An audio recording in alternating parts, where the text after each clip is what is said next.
Chapter 1 of The Game of Life and How to Play It by Florence Scovel Shinn. Chapter 1 The Game. Most people consider life a battle, but it is not a battle, it is a game. It is a game, however, which cannot be played successfully without the knowledge of spiritual law. And the Old and the New Testaments give the rules of the game with wonderful clearness. Jesus Christ taught that it was a great game of giving and receiving. Whatsoever a man soweth, that shall he also reap.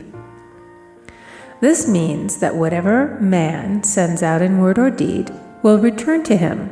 What he gives, he will receive. If he gives hate, he will receive hate.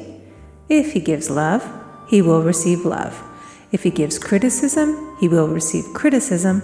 If he lies, he will be lied to. If he cheats, he will be cheated. We are taught also that the imaging faculty plays a leading part in the game of life. Keep thy heart, or imagination, with all diligence, for out of it are the issues of life. Proverbs 4:23. This means that what man images, sooner or later externalizes in his affairs. I know of a man who feared a certain disease. It was a very rare disease and difficult to get, but he pictured it continually and read about it until it manifested in his body and he died, the victim of distorted imagination. So we see, to play successfully the game of life, we must train the imaging faculty. A person with an imaging faculty trained to image only good brings into his life every righteous desire of his heart. Health, wealth, love, friends, perfect self-expression, his highest ideals. The imagination has been called the scissors of the mind, and it is ever cutting, day by day, the pictures man sees there, and sooner or later he meets his own creations in his outer world. To train the imagination successfully, man must understand the workings of his mind. The Greeks said, "Know thyself." There are three departments of the mind: the subconscious, conscious, and superconscious. The subconscious is simply power without direction. It is like steam or electricity, and it does what it is directed to. It has no power of induction. Whatever man feels deeply or images clearly is impressed upon the subconscious mind and carried out in minutest detail. For example, a woman I know, when a child, always made believe she was a widow. She dressed up in black clothes and wore a long black veil, and people thought she was very clever and amusing. She grew up and married a man with whom she was deeply in love. In a short time he died, and she wore black and a sweeping veil for many years. The picture of herself as a widow was so impressed upon the subconscious mind, and in due time worked itself out regardless of the havoc created. The conscious mind has been called mortal or carnal mind. It is the human mind and sees life as it appears to be. It sees death, disaster, sickness, poverty, and limitation of every kind, and it impresses the subconscious. The superconscious mind is the God mind within each man and is the realm of perfect ideas. In it is the perfect pattern spoken of by Plato, the divine design, for there is a divine design for each person. There is a place that you are to fill and no one else can fill, something you are to do which no one else can do. There is a perfect picture of this in the superconscious mind. It usually flashes across the conscious as an unattainable ideal, something too good to be true. In reality, it is man's true destiny or destination flashed to him from the infinite intelligence which is within himself. Many people, however, are in ignorance of their true destinies and are striving for things and situations which do not belong to them and would only bring failure and dissatisfaction if attained. For example, a woman came to me and asked me to speak the word that she would marry a certain man with whom she was very much in love. She called him A.B. I replied that this would be a violation of spiritual law, but that I would speak the word for the right man, the divine selection, the man who belonged to her by divine right. I added, if A.B. is the right man, you can't lose him, and if he isn't, you will receive his equivalent. She saw A.B. frequently, but no headway was made in their friendship. One evening she called and said, "Do you know, for the last week, A.B. hasn't seemed so wonderful to me." I replied, "Maybe he is not the divine selection. Another man may be the right one." Soon after that, she met another man who fell in love with her at once and who said she was his ideal. In fact, he said all the things that she had always wished A.B. would say to her. She remarked, it was quite uncanny. She soon returned to his love and lost all interest in A.B.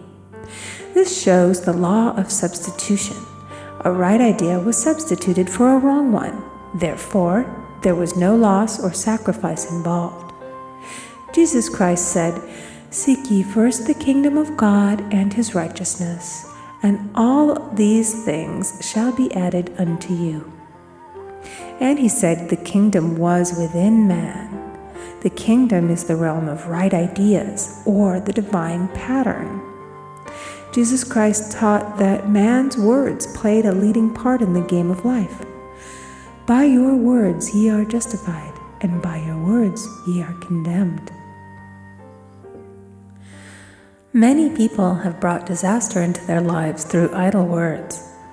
For example, a woman once asked me why her life was now one of poverty, of limitation. Formerly she had a home, was surrounded by beautiful things, and had plenty of money.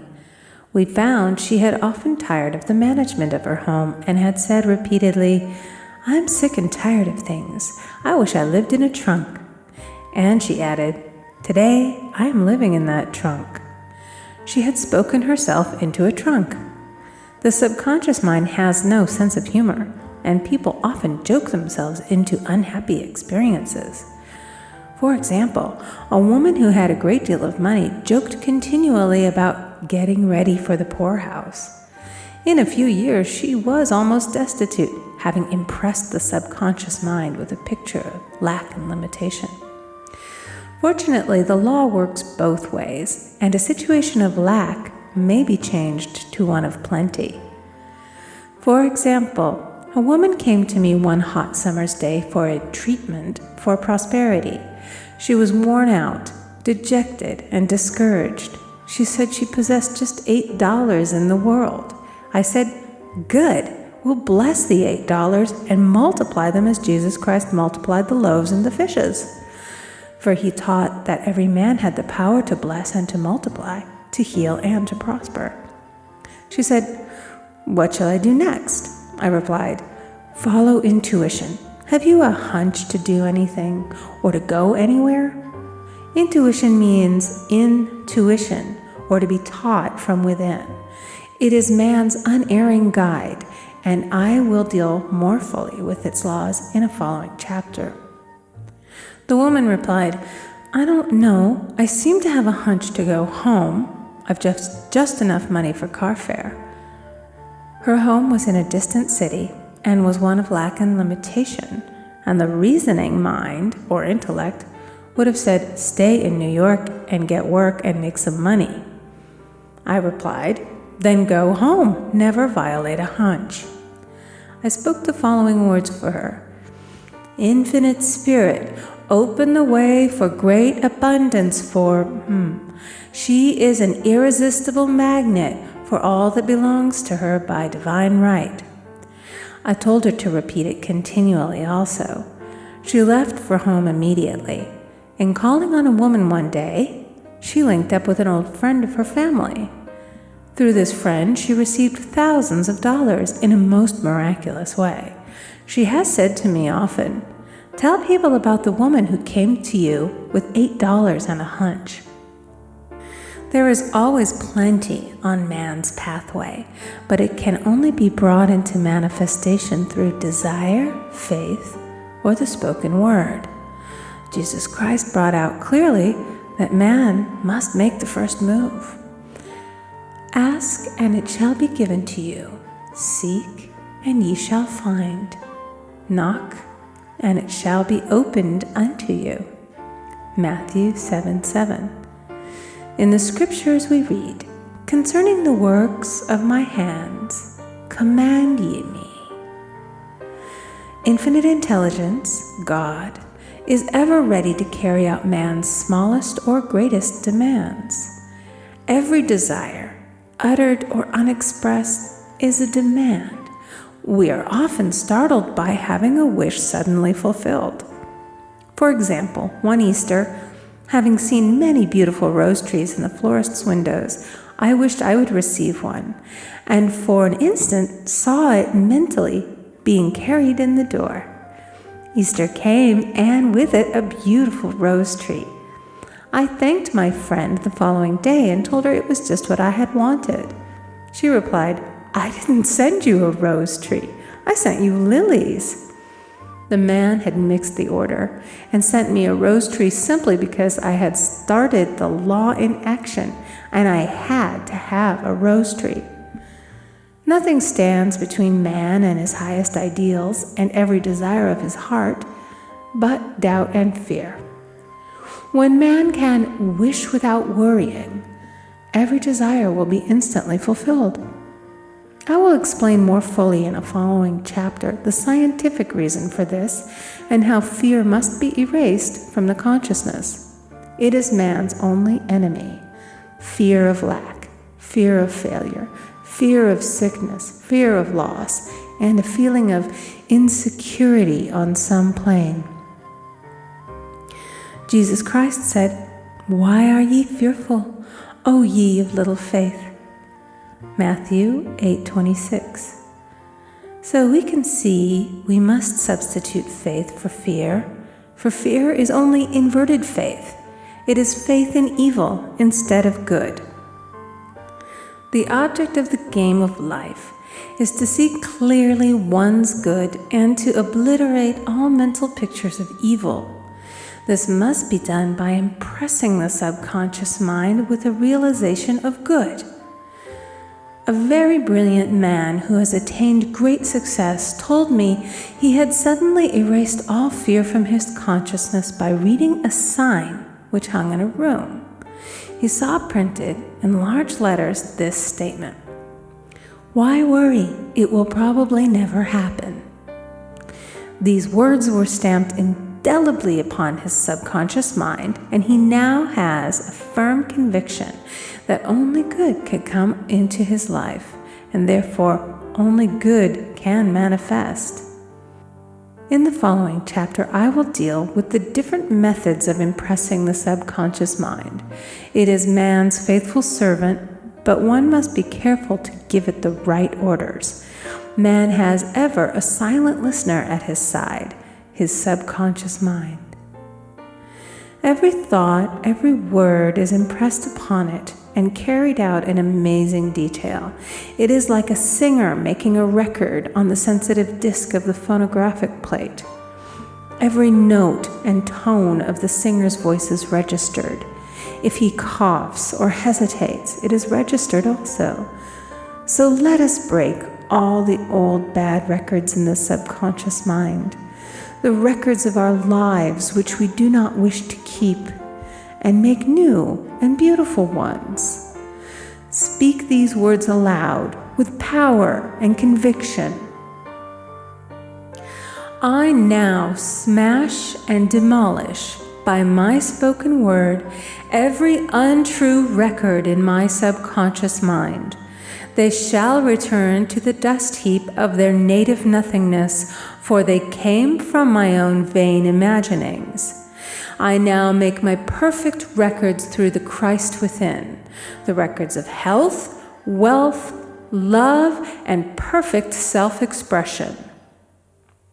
This is the square of life, the game completed. In the following chapters, I will show how man can change his conditions by changing his words.